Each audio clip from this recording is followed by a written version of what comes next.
they're really treating it like a threat. And one of the things that can't be attacked is your self-custody Bitcoin. And one of the things that can be attacked is the ETF. You can't be exposed to that. That's my view. It's not a good idea. And by the way, that'll hit MSTR too. It'll probably hit other stuff as well.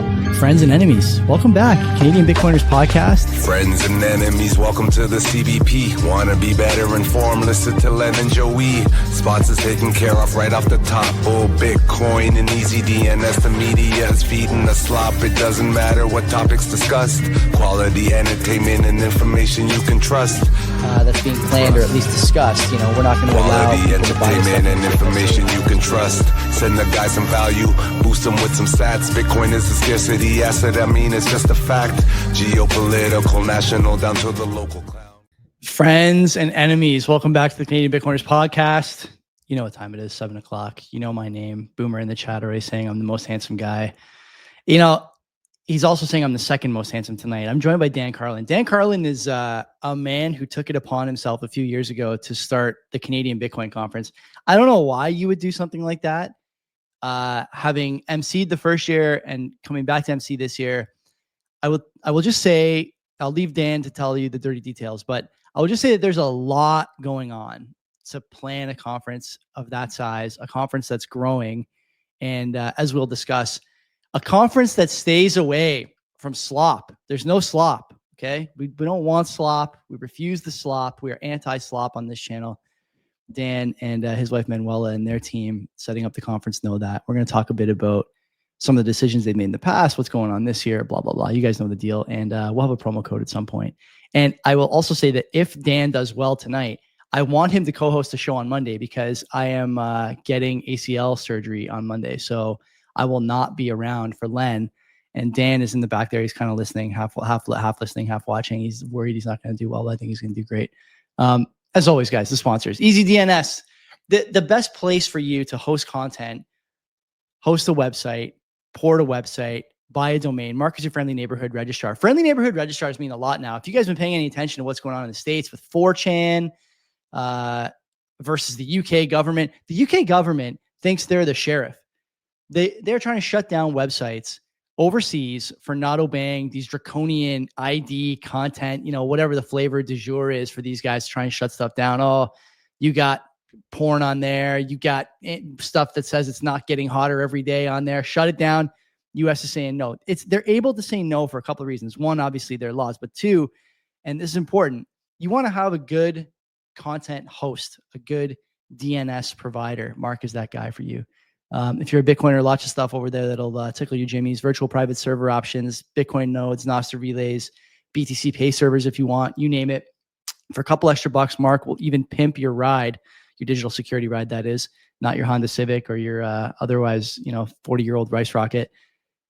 Easy Mail and Domain Share also helping protect not only your data, the person who's obviously patronizing EasyDNS, but the people who are using your website. So if you run a blog or a shop or whatever, you don't want your data being leaked or your customers being targeted or your domain being spoofed. Don't worry about it. Mark's got your back. Go over, use the promo code CBP Media, get 50% off your first round of buys. Pay in Bitcoin if you want. I don't know why you'd want to spend, but you can. Up to you. Second sponsor is Bull Bitcoin. Bull is the official sponsor of the Canadian Bitcoin Conference this year. I think they've done it all 3 years, in fact. Certainly the last 2. I'm not sure about all 3, but those guys are the best, the most extreme Bitcoiners I know in both official languages and probably also some other languages as well, given that they've recently spread overseas into some parts of Europe and elsewhere. Why do we like Bull Bitcoin? Non-custodial, obviously. No wallet, no coin, can't get rugged. We like all that stuff. We hear story after story after story about custodial exchanges rugging and rehypothecating, and you don't want to get caught up in that. Can't have that. Why else do we like them? Well, I'll tell you. Privacy included by default on your transactions, not to mention great low rates, and a company focused only on Bitcoin. They don't sell ETH. They don't sell freedom technology disguised as other kind of nonsense and garbage. So go over, use our promo code CBP, and you get a 0.25 point off your fees for life. Already low fees, make them even lower. Third sponsor that I don't have in the show notes yet is 256 Heat. Normally we'd run this ad during the program, but since it's a guest spot, 256 Heat, get paid to heat your home. I displayed for the first time on Monday's show a Antminer S19 that 256 Heat generously gave to me, and I think Len has one too. it's heating this room. This room is always pretty cold. If you look back at the shows, including Monday nights, by the way, I have a sweatshirt on for most of the show because this is in my basement. It's cold. It's the only place I'm allowed to come down and talk about how much I hate fiat and fiat currencies. And so I wanted to heat it. I thought, what better way to do this than with a Bitcoin miner? It's running in the background right now. You can't hear it. That's the beautiful thing. It looks nice. It sounds nice. And Tuan, the owner over at 256 Heat, has taken care to do little things. Like, for example, do you realize that the Bitcoin mining noise is really more about frequency than about decibels? That loud hiss is annoying, but thanks to Tuan's ingenuity and engineering, he's calmed it down to a nice white noise. You can put this next to your wife, help her sleep at night. We like 256 Heat. You guys will too. Go to the website, 256heat.com, and pick something up. And finally, a fourth sponsor until the conference, the CBC, not that CBC, the Canadian Bitcoin Conference, is going to be a banner sponsor of the show. Because why? Well, I like the conference. I support the conference. I support the people who are behind the conference. And I think Dan's going to give a promo code at some point. I don't know when, but you can buy your ticket through Canadian Bitcoiners Podcast and maybe get a couple of bucks off or something. I have no idea. We'll find out. But you should be at that conference anyway. Like I said, no slop, no nonsense. Plus, the Rialto Theater, very, very nice venue in Montreal. Was there last year. Lots to do around there. Lots to do in the city. And what more of an excuse do you need to visit the beautiful Montreal in October? Couldn't be better. Not too hot, not too cold, but always something to do over there. Dan, good evening. Before the show, we were talking about all the stuff going on behind you, 20 years of failed projects. I don't really want to talk about all of them, but maybe you can tell me about some of the experiences that you've had over your life that drove you and your lovely wife too, to I mean, like really put the marriage on the rocks probably and start a Bitcoin conference in Canada. We'll get to all that. But first, buddy, what's going on? Thanks for coming. Thanks for doing it. Yeah, thanks for having me. I appreciate it. Can you hear me okay? Yeah, you sound great. You look good. Love the shirt. Didn't even notice when we were talking before, but that's obviously, yeah, I'm partial to those guys. Okay, Yeah. let's discuss first, okay? I think this is your first time on this show. Yep. And people who go to the conference will have seen you hustling behind the scenes, you know, navigating narrow staircases at Rialto, navigating subpar conference setting in Toronto a few years ago, trying to get things done, trying to make things work, and really making sure that the gears are greased for the conference. But they don't know much about you probably. You know, it's one thing to be appreciative of somebody who's putting on a conference like that. I know a lot of people are. But tell people about your story, Bitcoin, professional, personal, otherwise. Get people up to speed with Dan. Yeah, I don't know where to start. There's a lot. So obviously, people, most of the guys now, I know Boomer's on the chat, and you and we've known each other for a few years now. But I'm Irish. I'm Irish Canadian. Moved to Canada when I was 27. No, yeah, 25. Canada been in Canada for 15 years. Couple of kids. Manuela's my wife. She's an event manager. She's from Quebec. So that's it's hard to marry a Quebecer, to be honest. But she'll not watch this. This is okay. I can say whatever I want. But we live down around the Toronto area. My background's engineering. So I kind of did my schooling in Ireland and for mechanical engineering. Worked in a lot of buildings. Probably most of you guys know down around 900 Bay, and worked for the TTC and worked for I've talked before about different levels of government, like municipal government and school boards and things like that. Working in old buildings. So that's my background. In Bitcoin, I actually got into real estate first. Probably like I was like a lot of people. Buying houses, flipping houses, kind of working and doing whatever. And but I was listening to Max Kaiser back in 2013, 2014, and he was talking about silver, and I was buying, silver bars from Toronto Bullion, down around 500, some Young Street to those guys, and there was like Brinks trucks coming to my house and stuff, fucking all these. It was only like it was about $2,000 worth of silver, but they were sending these fucking Brinks trucks. So that was that was the early days investing outside of like real estate. But then obviously he started talking about Bitcoin, and that's where I started to get into it. And like everybody's story, everybody says, oh, if you got back into Bitcoin back then, you're minted. But I wasn't leveraging massive money into it back then. Obviously, like a lot of people, you didn't know what you didn't know or what it was going to be like. And I remember having these discussions with guys up at cottages going, do you think it's going to go to 300 $300? Do you think it's going to go to like lying hungover on a couch sitting going, do you think it's going to hit $3,000? And fuck, here we are, like, 100 and what is now 150 grand, 160 grand, something like that. Close to 160. Yeah. So that's kind of the early doors introduction to Bitcoin.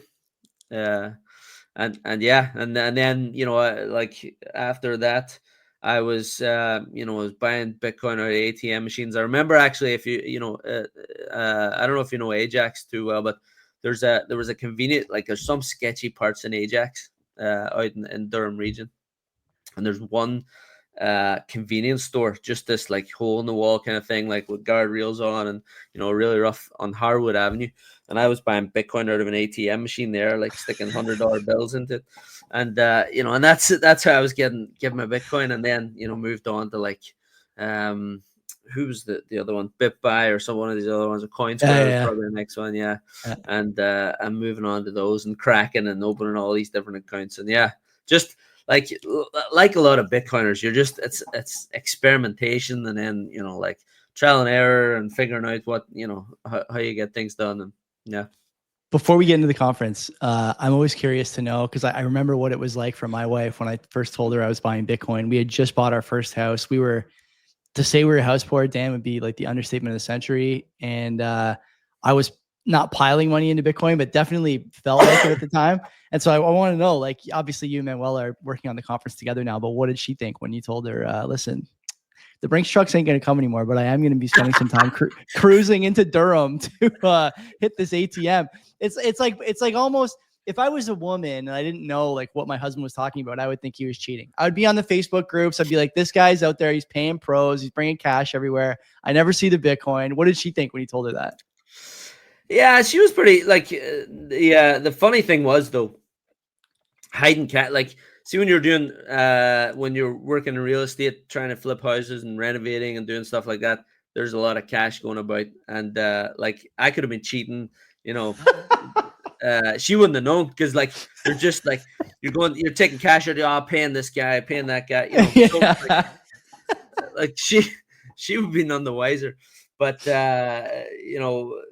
she was okay. But I think actually there's one point where we'd done all right in a house, and I was like, this is 2017. I said, look, I want to YOLO into Bitcoin, and she was like, nah, I'm not buying it.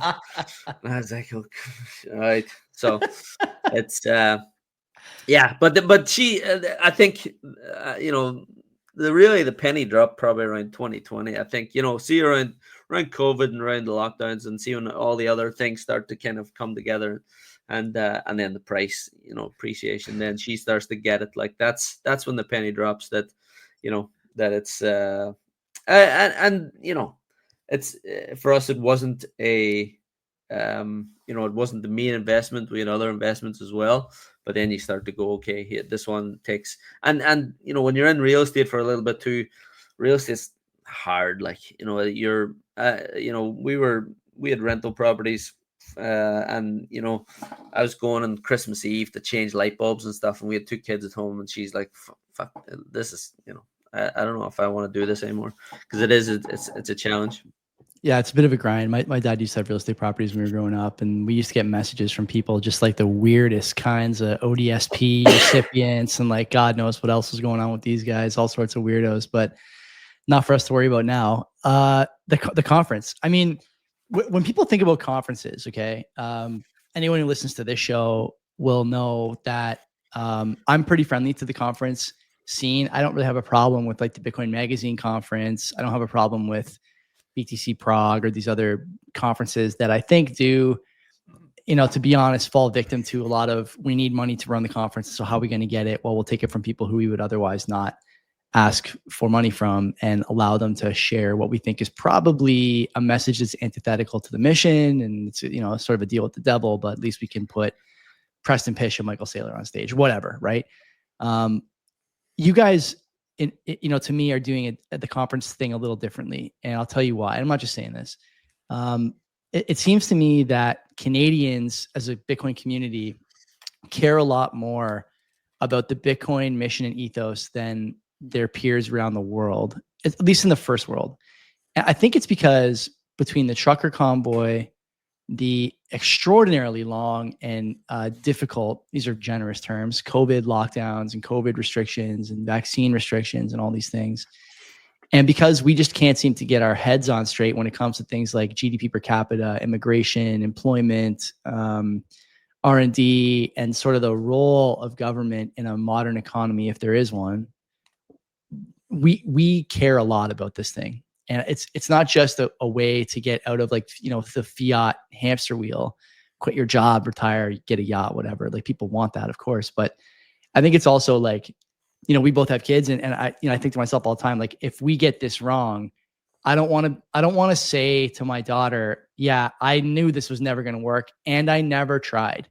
I want to be able to say to her that not only did I think it was going to work, but I was fucking balls deep in this basement every fucking night for years, whether there was 10 people listening for the first few months or, thousands after a few years. I never stopped because I believed in it. And I think the Canadian crew feels that way. And to your credit, as the conference has grown, you guys have not strayed from that mission. I look at the topics of discussion over the last few years.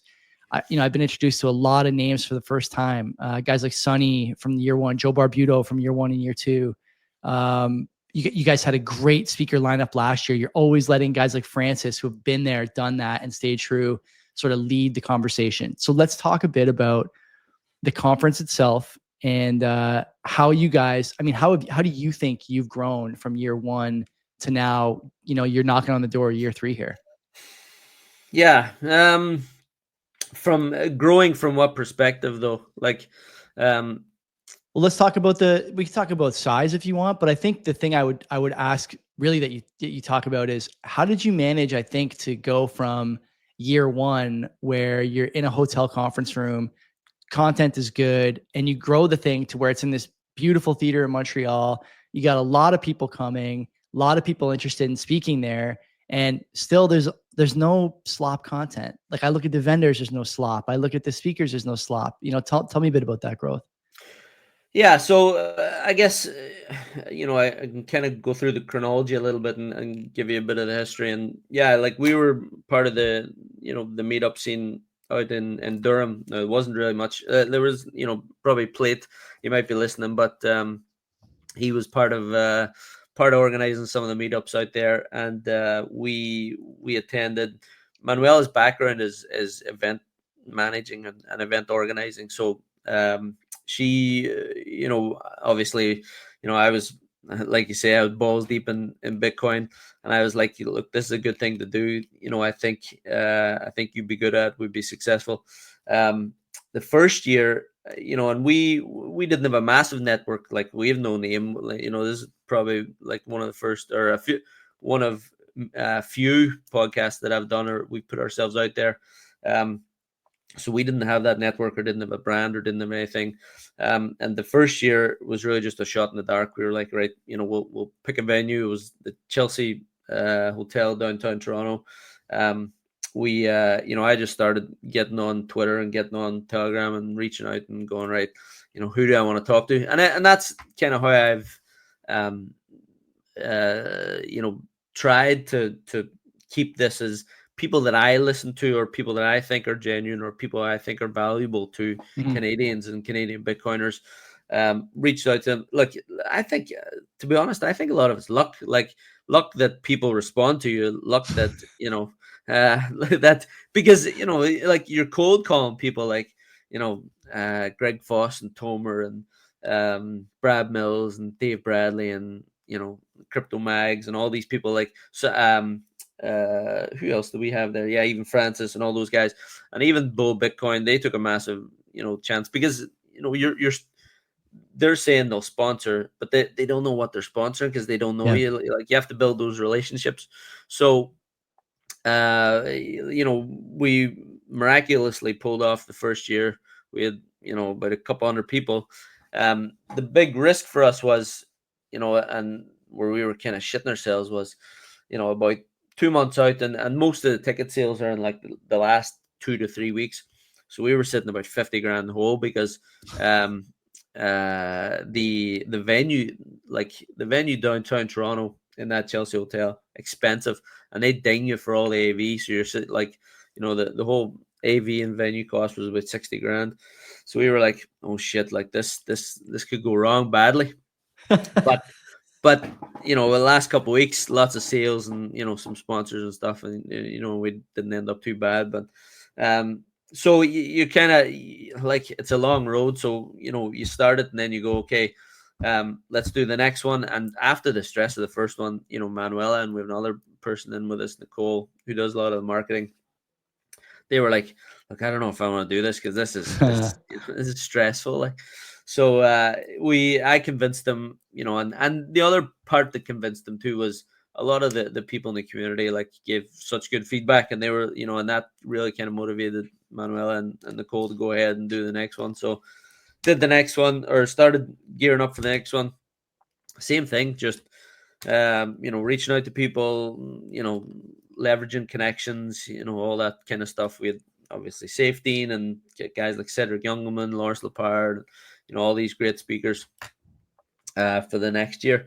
And it's and even that was a little bit more, still a bit of a struggle because you're moving, and you learn things too, because the first year in Toronto, it was the hotel setting is not a great setting for the Bitcoiners that we want, or that we is our base, I guess, or our grassroots movement. And the Rialto Theatre just really, Manuela found that after she does a lot of site selections, she found it, and it really kind of resonated with a lot of people, and and price as well makes it much more sustainable for us to be able to grow the conference, and be able to reinvest in it. So yeah, that was the second year. We added like Simply Bitcoin to do live streaming and doing the news desk that they had. I talk so much shit about Simply Bitcoin on this show. You know that already, but I'm just reminding people about that. Yeah, no, but listen, they did a good, like I watched some of the stuff, the news desk that they did. They did a great job. Like, it wasn't slop. They were interviewing speakers, they were interviewing vendors, they were kind of taking the pulse of that conference day by day, especially because in that sort of I don't want to call it a mezzanine, but there's an adjacent sort of room there. Yeah. Where the vendors were, where speakers were hanging out in between slots, let's say. Yeah. And yeah, I thought overall you guys did a good job. I want to ask you two things here. So, and then we'll get into year three. I know you were about to get there, but before we do, you mentioned a couple of things there I want to touch on. One is the reinvestment in the conference. So I think a lot of people don't realize that, as you mentioned, really it's your money on the line, that someone's credit card has to get charged for all these things, and ticket sales and sponsorships come in slowly. It's a trickle. Like you mentioned, the last few weeks, you might get a bit of a boom, but you're still on the hook for that money. You guys are doing break evens, and then maybe last year you make a bit of money, you're reinvesting it. Talk to people about what it means to reinvest in a conference like this year to year. Yeah, like year to year, like the first year we were down, so we were in the negative. Last year we just about broke even. The reinvestment, but I mean, what we're seeing this year is because you kind of build those relationships with the vendors, with some of the people that I see on here, Boomer, Ben Schmidt, those guys. Like when you build those relationships and they know you're genuine, they know you're doing things the right way. They bring in people, they buy tickets early, and that allows us to kind of front run then some marketing. So we're, this year we're investing in, like, we're trying to bring in a little bit more of the white collar crowd, I guess, of the business type. They want to see, they're all about, like, Bitcoiners are all about, for the most part, anonymity. Obviously with fucking wrench attacks and whatever, and shit that Bitcoiners, the white collar crowd are more interested in networking. So, we're going to put some money aside and do, like, there's networking apps you can use there, but they're also in those networking apps we can get more interactive because they allow for asking questions during the conference. Do you know what I mean? So you can go into the app, you can, type a question in, put it up there, and it brings up on the screen, and then the people can answer it. So there's Sick. things like that.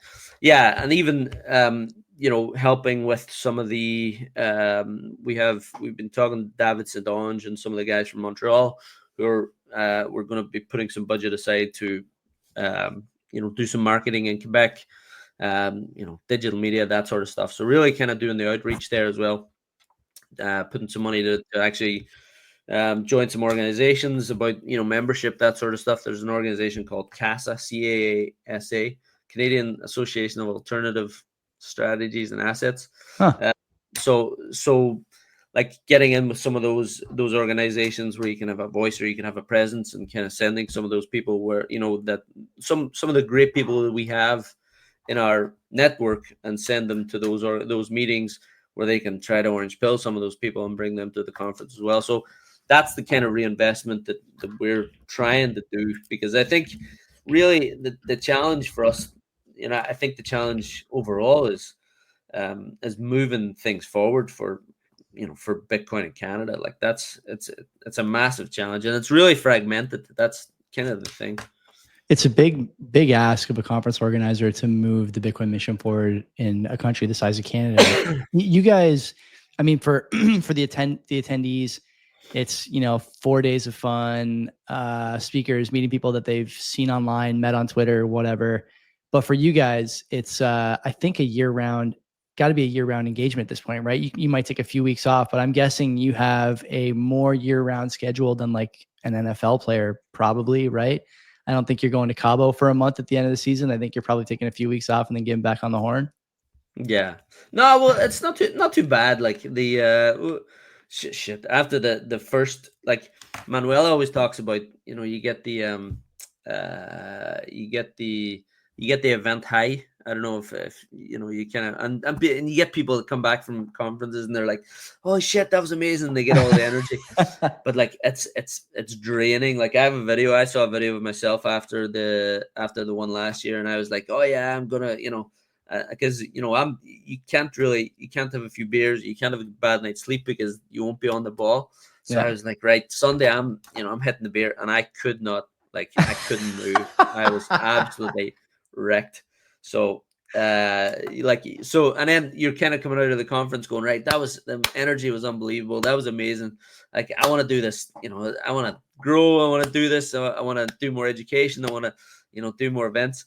And then you're like, all right, you start to realize like it's like a come down. You're like, the big crest and then the big fall. So yeah, it's a labor of love for sure. You gotta want it, and you gotta be willing to take that come down, because it comes no matter what you're doing, right? If you're running a bit of a high after something like that, it's not gonna last forever.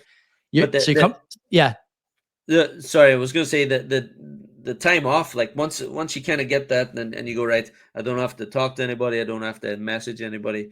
We take like 3 months off, and then then get it out again. So it's probably about 8-9 months. It's not the whole year. That's still a lot, man. And it's something that I think a lot of people would not be willing to undertake. Certainly not with no guarantee of return, and it's probably a lot of hassle too, I would guess, but we can get into that in a bit. You're coming into year 3. Year 3, big year. You have the rookie season, goes okay. You come up, down a little bit. Second year, you guys break even. This year, you're back at Rialto. I've seen the speakers list. I won't share necessarily who's going to be there. I don't know how much you guys have shared, but it looks great. And I want to know what sort of creative directional changes you've thought about, some of the rationale that went into whether or not to bring somebody back, for example, or leave somebody on the sideline year to year. I know it's difficult, that decision, for a number of reasons. There's obviously, availability considerations, things like that, but also Bitcoin's culture moves so quickly. Like obviously now you go on the internet and you see nothing but MSTR and treasury talk. And, Ben Schmidt and I have had this discussion in DMs, and I think we had it at dinner last year too, and a few other places over the last little while. But like, it's like, the thing that's important when you're booking the speakers might not be important when the conference happens. And so you guys are thinking about this kind of stuff while you're deciding who to bring in. How are you making those decisions? How difficult is it? What are you guys looking at and thinking about? Yeah, we're thinking about, or for me, I mean, it's mostly on me, but I mean, I like to reach out, and you've been part of the discussions where I've reached out. I've had you and Dee and Dave Bradley and some of the other guys like that. I'm lucky enough to have a bit of a network now that can give feedback on who we're going to bring in, or what we're thinking. Like, I try to keep it fairly simple and say, look, is this going to be, the question I ask myself is this going to be beneficial to Bitcoin in Canada, and is this going to be beneficial for Canadian Bitcoiners? And the thing that I have to keep in mind is, and I find this out kind of when I talk to so many people throughout the year, that those 8-9 months, is there's so many different variations of the Canadian Bitcoiner as well, because there's the hard maxi, there's the privacy, expert. There's the guy who wants exposure to, like you say, MSTR or Canadian securities or Canadian Bitcoin treasury companies or whatever. There's, there's people that are interested in Noster. There's people that are interested in Freedom Tech. There's people that are interested in the cultural side of it, the ethical side of it, whatever. So you kind of have to put your hat on and think, right, are we going to kind of be able to give something to everybody, How do you decide? I mean, this is maybe not the first year, but it's the first year you've explicitly said it, at least to me, that you're going to try and balance the suits and the plebs in the same room. This is not an enviable task, in my opinion. I look at, even on, like, when we talk on Monday nights about some of the stuff going on with MSTR and some of the treasury companies, and the sort of TradFi, let's call it reluctance to jump into Bitcoin, or to at least give us our props that we were right for the last decade plus. I don't know how the suits are going to react to being in a room with a guy whose name tag says, private pleb or plate liquor or boom dust, or when that guy's like, Todd Reynolds Fidelity, or what I mean? Like, what is the like, what is the line, the ticket line going to look like? What is the urinal row going to look like? And how are you guys going to figure out like how to appease both audiences? Are you willing to say that the suits are going to have to adapt a little bit, or is this going to be a true like 50-50 yin yang, and you're just going to hope for the best? This is a punt. This is a last minute punt, I guess. And no, you're right. It's a bit of a 50-50. To be honest, I have no idea how this is going to go. But I think I'm lucky enough that I've had a bit of a foot in both, worlds. Kind of like a lot of people, where you've like you say, plate liquor on the is going to meetups and burning down the government. He's literally going to meetups and talking about Bitcoin and how he only eats like eggs and ground beef. And so you got this guy on one side, and you got like, Mr. Prudential equities broker on the other side. Good luck. Yes.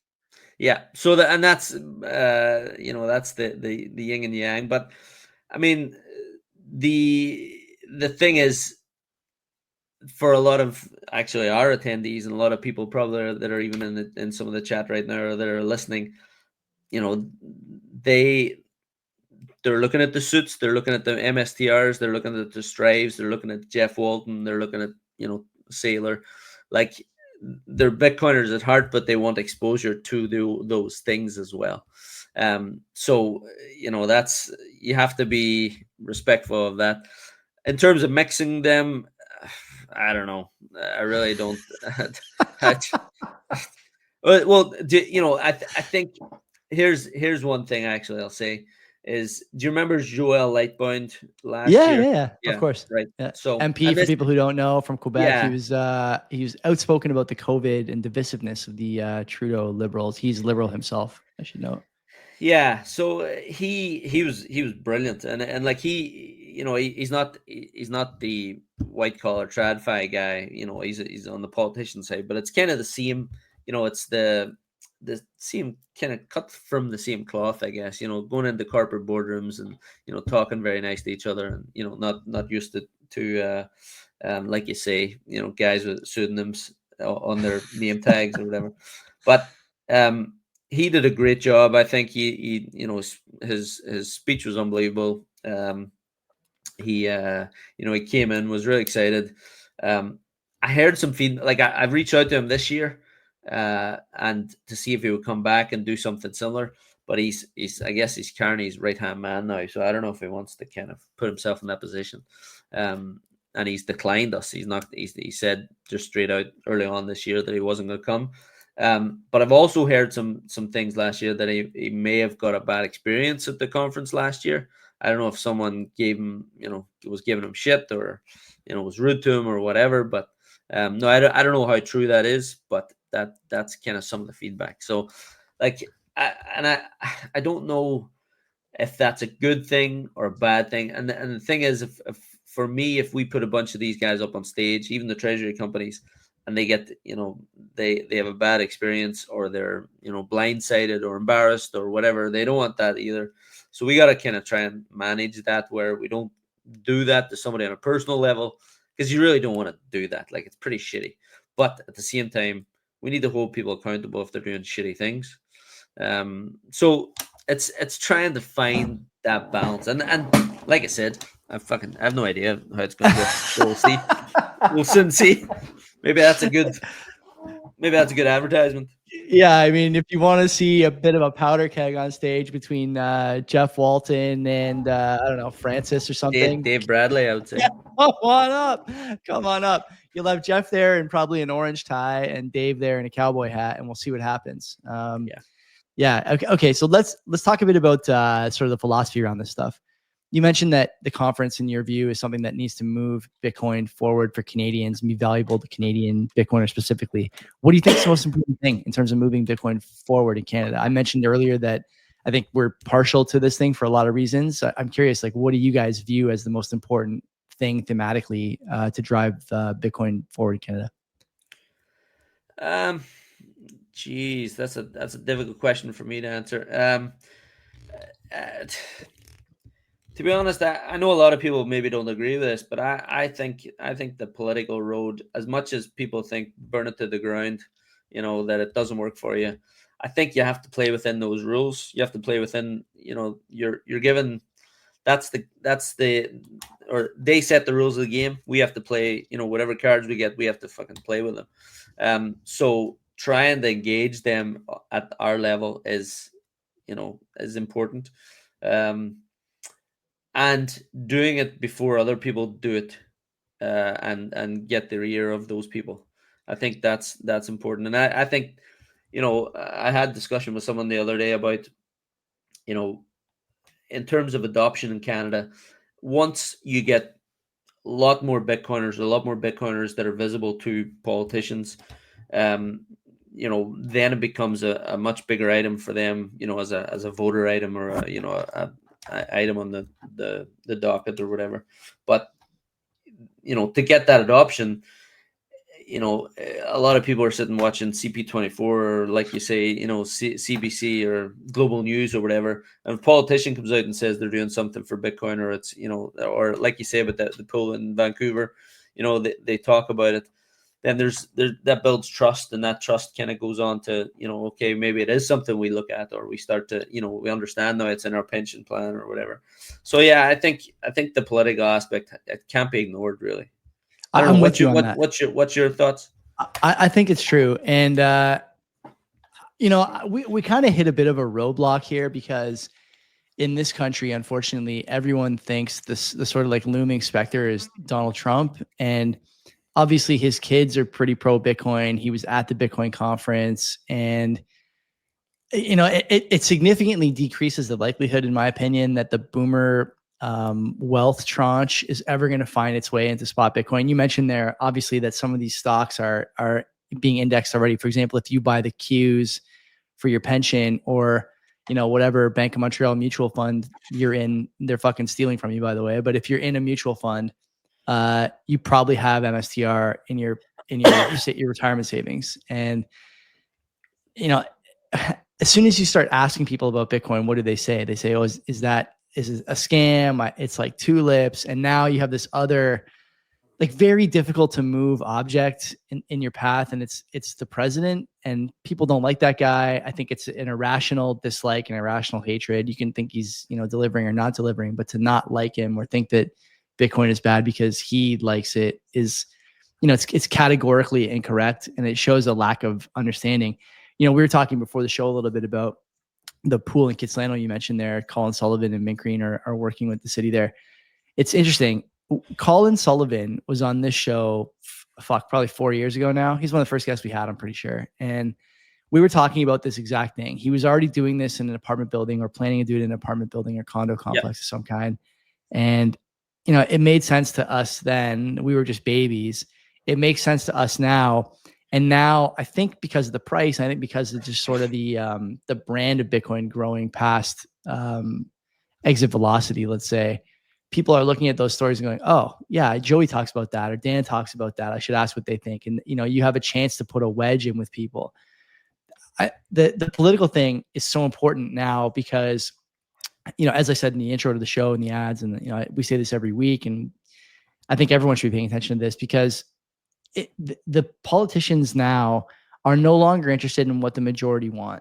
They're interested in where the money is. And you saw that with Trump, doing a campaign stop at the Bitcoin conference. Like, does Trump care about Bitcoin? Does he understand like the fixed supply cap? Does he understand the block speed? Does he understand, why JPEGs on the blockchain are a bad idea? Like, obviously not. Do his kids? Obviously not. Does Bo Hines, former sort of crypto advisor? Obviously not. But he has no choice but to come to those conferences and make that stop, because that's a huge fundraising opportunity for him. Why?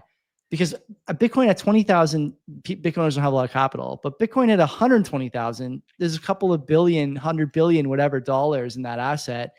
And people are willing to give it to you if you just say you're allowed to self-custody your Bitcoin.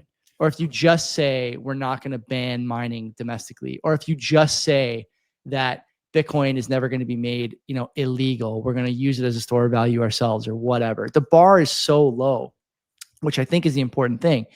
Bitcoiners, it seems to me, go above and beyond to try and make life difficult for themselves. For example, this recent thing, in the Google Play Store, you probably saw this last week. Yeah. They want a KYC wallets as money transmitters. My view on this is that they probably are money transmitters by any rational definition.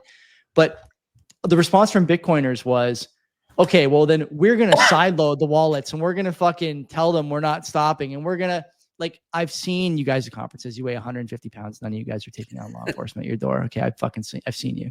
None of you guys are going to do that. You have kids and families and jobs. You're not going to do that. So that's a difficult sort of fruit to pick from the tree. But an easy fruit to pick, Dan, would be, can we get together 1,000 Bitcoiners that give $100 each and pay a politician to put this in his platform for the next election?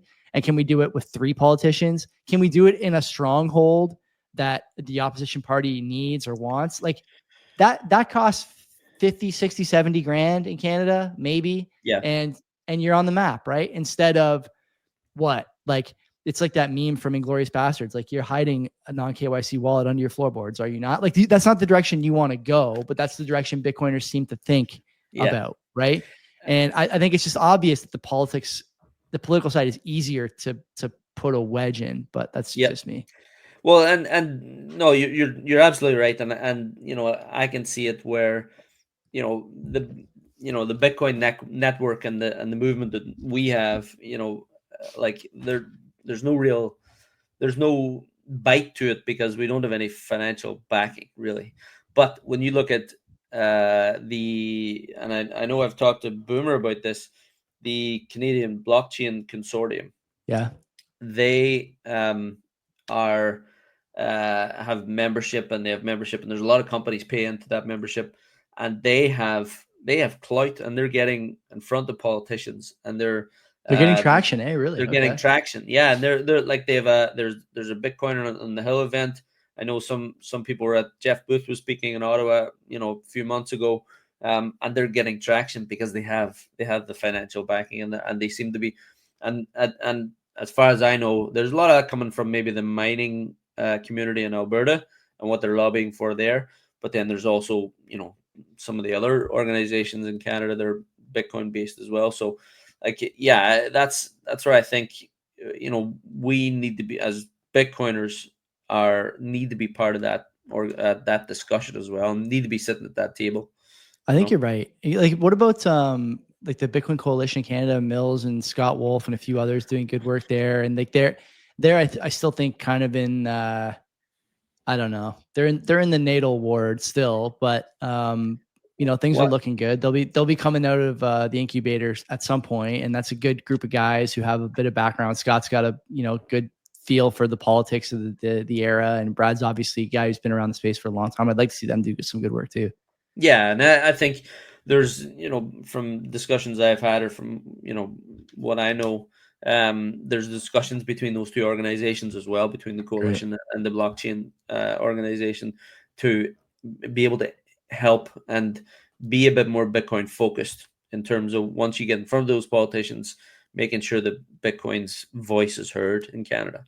Do you think kind of thinking to myself here while we're talking, you mentioned Lightbound last year. That was a really nice get from you guys, I thought, because he's obviously a local MP and a Bitcoiner and a freedom maxi, although now it looks like he's a prime minister in waiting maxi, unfortunately. Yeah.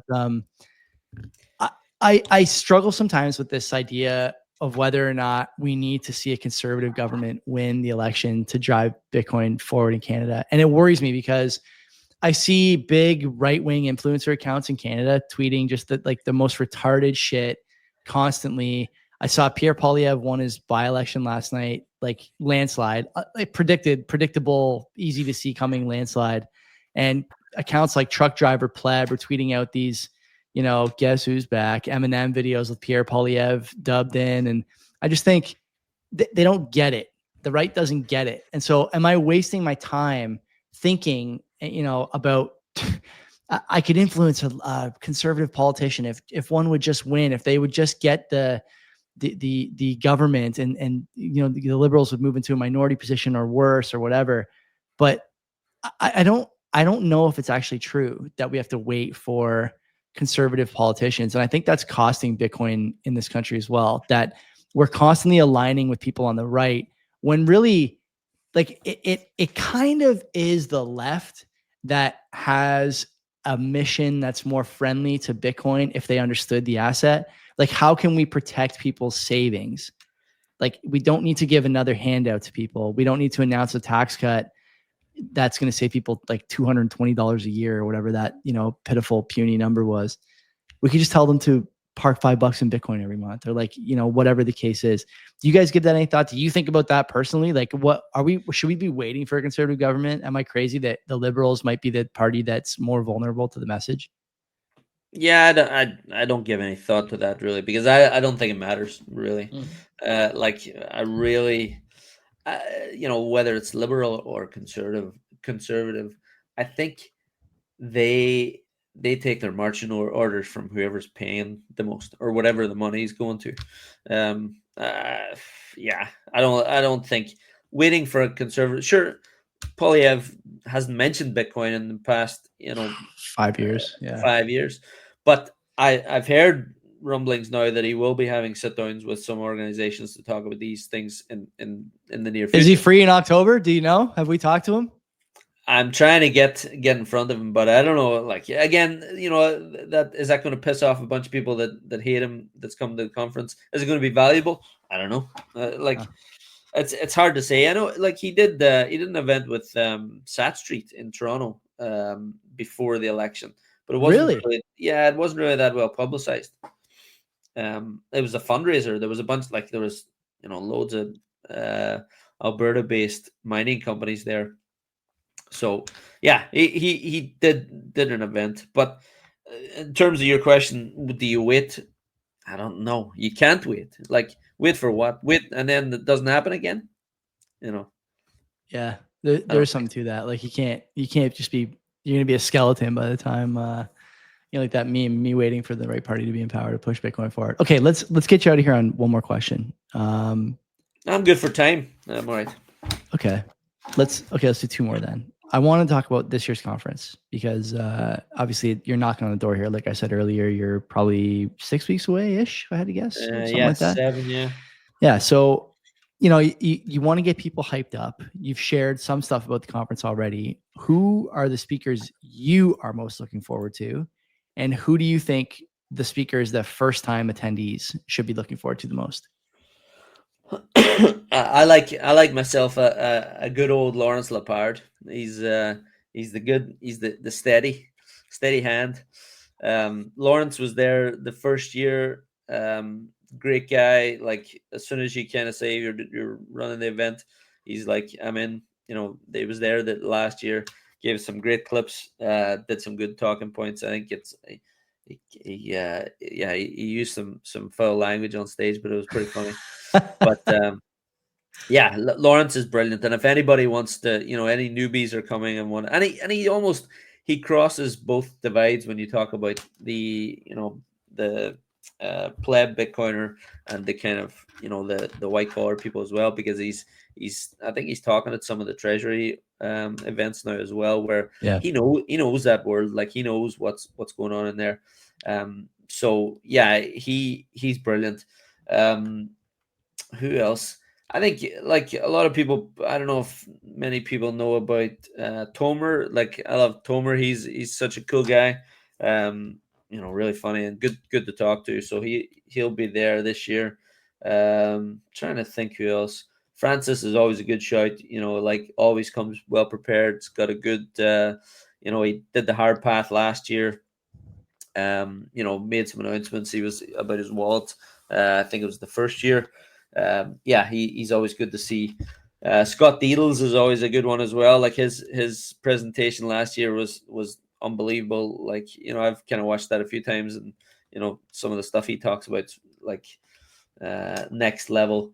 I like Sonny Ray as well. Sonny Ray is like, if you know the story of Sonny Ray, and he talked about that the first year about Coin in India, and how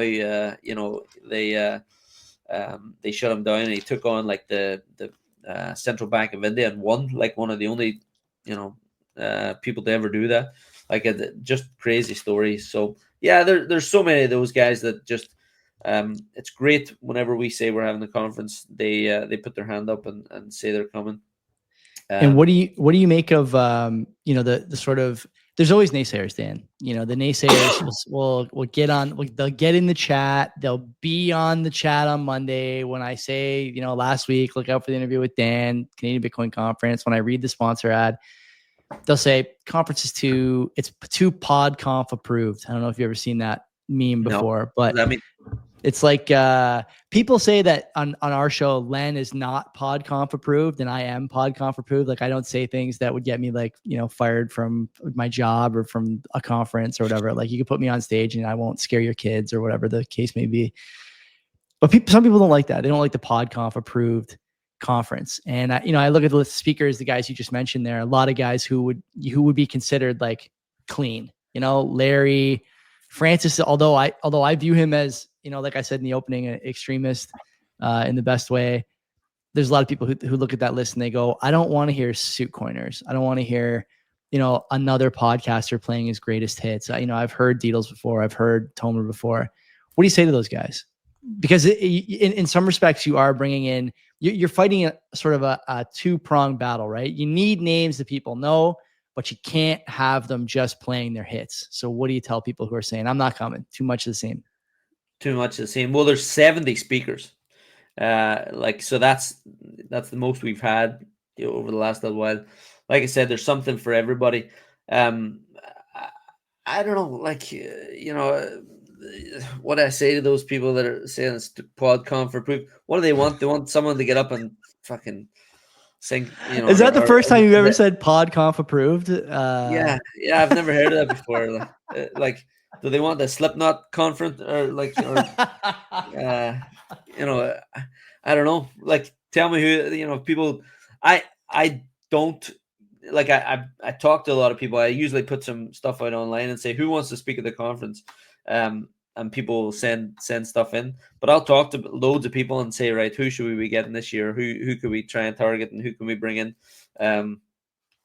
But yeah, I don't know. Dave Bradley's probably the only one that's really can be off color a little bit. Um, I'm trying to think. Like, Dave is great. Listen, you guys are, because people are coming. If I think back about the price each year, right? First year we got together, it was like 30, 40,000, whatever it was. Then last year, you know, we had hit another high. We were kind of all excited about it. And we're coming into what would turn out to be a really nice bull market. And now you're, you know, double where you were last year at conference time. You got a lot of new people. And so to the people who say it's PodConf approved, I would say you've been around. Just enjoy the conference setting, shake hands with your friends, dunk on some people, have a couple of beers and some steak, you know, a smoked meat sandwich, whatever, go to Schwartz and enjoy it. But it's going to bring a lot of new people this year because a lot of people are talking about the pool in Kitsilano. They're talking about the price of Bitcoin. They're talking about the strategic reserve. They're talking about, did you see what Trump said? Blah, blah, blah, blah, blah. They're new. They want content and the conference has to give it to them. It's your responsibility as an OG Bitcoiner, whatever, to say, I'm not an OG Bitcoiner. I mean, people think 2017 is OG. I see it all the time. So whatever. I'm a class of 2017 myself, and I don't view it that way, but all the same. I feel like it's at least partially my responsibility to make that environment inviting for them and not say, you fucking moron, you should have bought this 7 years ago. Now, you know, you were playing Halo 3 in your dorm and now you're poor forever. Sorry about your luck. You know, your family's doomed to an eternity of serfdom. That's not, you don't want to say that to people, you know, especially not if they're from Fidelity in a suit. Make it inviting so that they want to come back, so they appreciate it. And by the way, the suits who come to these, like there's a couple suits on the speakers list that I know personally, have had on the show, I'm friends with now. Like, they're not suits after 9 to 5. Okay. They're normal people who hate the same things you hate, who love the same things you love, and who will drink a beer and get a burger with you. That's what the conference is about. And I think that that's what you guys are trying to do. Yeah. And for the most part, like, you know, sometimes I've had these thoughts where, you know, certain people will come up to you and say, and I'll tell you, there's one guy in the chat who said to me one time, he goes, I don't really go and watch all the conference material. I just come here to network with other Bitcoiners.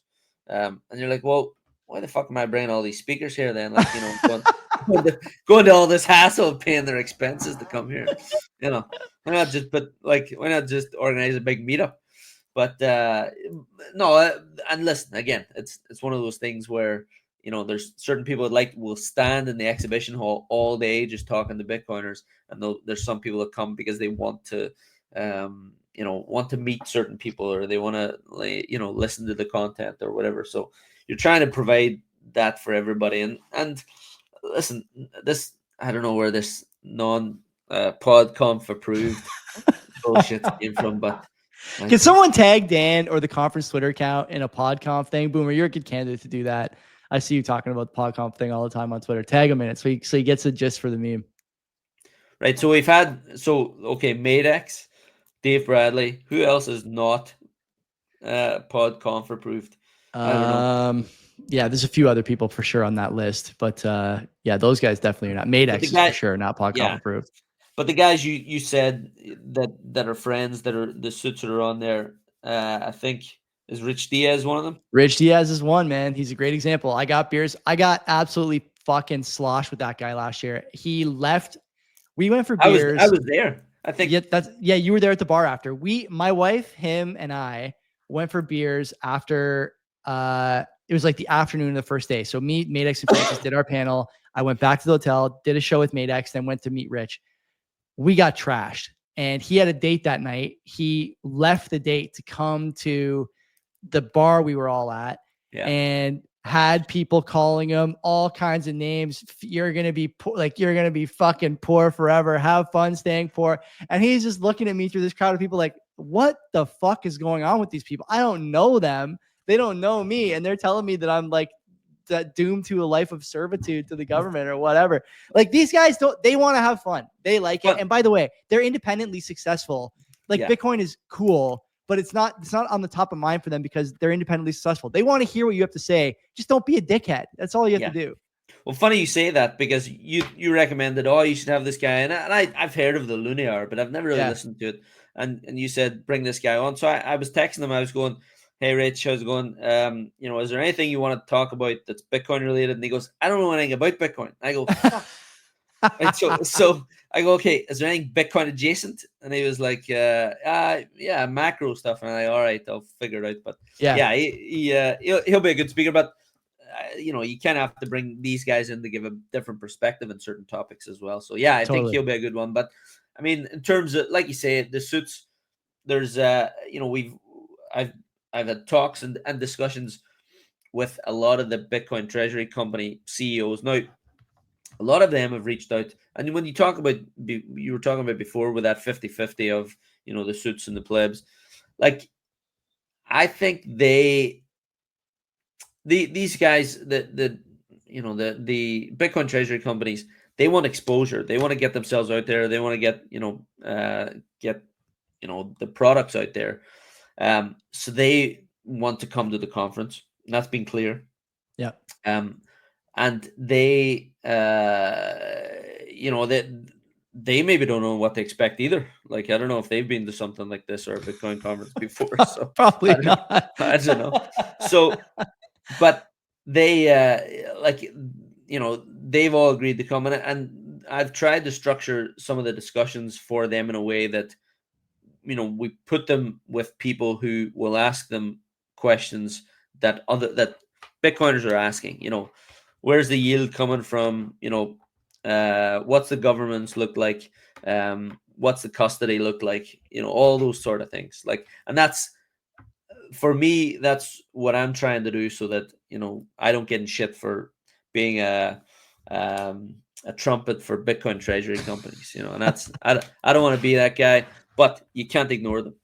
Yeah, agreed. Okay, Dan, you've been great. I don't want to put you on the spot, but will you co-host Monday night? I think you should do it. Yeah, sure. Yeah, it's easy. You talk about some Bitcoin stories. Did you say Len is Len non-PodConf approved? Or Lon is non-PodConf. He is not PodConf approved. No. He's a wild card. That's what makes the show so good. So okay, you'll be back on Monday. Tell people in the meantime where they can find out more about the conference, buy tickets. Well, before I go, I want to run through quickly the so for anybody who wants to play hockey, I don't know if you have any Americans. For sure we do.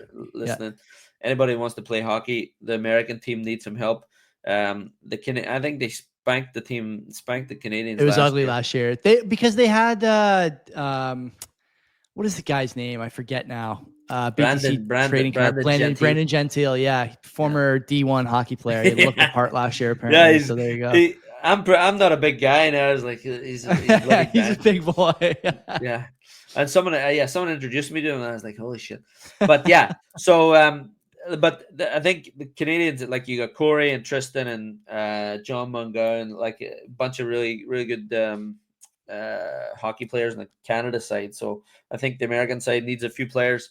That's one thing. We got a Bitcoin for Business workshop. So we got, like I said, Scott Deedles, Bull Bitcoin, John Tellis, Andrew Klubine, who else is in there? Nathan from BTC Mentor. I think Fitzsimmons. So we're doing, that's kind of aimed to some of the more business crowd, like hotel owners or, people who have capital, who don't know jack shit about Bitcoin, but want to kind of, go through a really fast understanding of how to accept it, what it means. That's the day before the conference, right? That's on the 15th. Yeah. Right. Okay. Oh, sorry, 16th. Okay. 16th. So that's happening. We got the mining workshop as well, which is happening from Decentral. So we got like 24 spots. I think there's a few spots left, but they do a build your own miner BitAxe. So they'll sit down with you. You got soldering irons. You got little magnifying glasses. They're going through. They're telling you, how it all works, and the really good learning opportunity. And then we get some networking events that night. So that's kind of the Thursday. Then Friday, Saturdays, all day conferences. conference talks, and then we got networking at night in both of those days, and then you're going to be hosting. Yeah, So it's gonna be great. Are you going to do a better job than Joe Nakamoto? Joe Hall's a tough act to follow. I will for sure. I like Joe a lot. He's never been on this show, but I consider him a good Bitcoiner and a good guy. And I watched him work the crowd last year. It was like I'll tell you what, it was a step above wedding MC, that's for sure. And so I'm going to have a tough act to follow, but I have some ideas, and I've already been compiling potentially embarrassing clips of speakers. So I plan on showing a few of those. Oh, like a highlight reel? Yeah, maybe also bringing some props. I have to see how I'm going to get to the conference. Part of me wants to take a train because I'm going to have a bunch of shit. I definitely am not going to drive at all, but I have to think about how I'm going to get some of the stuff there. Like, why shouldn't I make Larry Lepard do a 30-second kettlebell circuit on stage? Why shouldn't I make him do it? I should make him do it. Yeah. Deadlifts. Yeah. I don't know, Russian deadlifts or something. I don't know. Whatever. Squats. Yeah. We got to figure something out. But I'm thinking of some stuff already. So I don't know. I don't want to put a hole in 100-year-old fucking stage.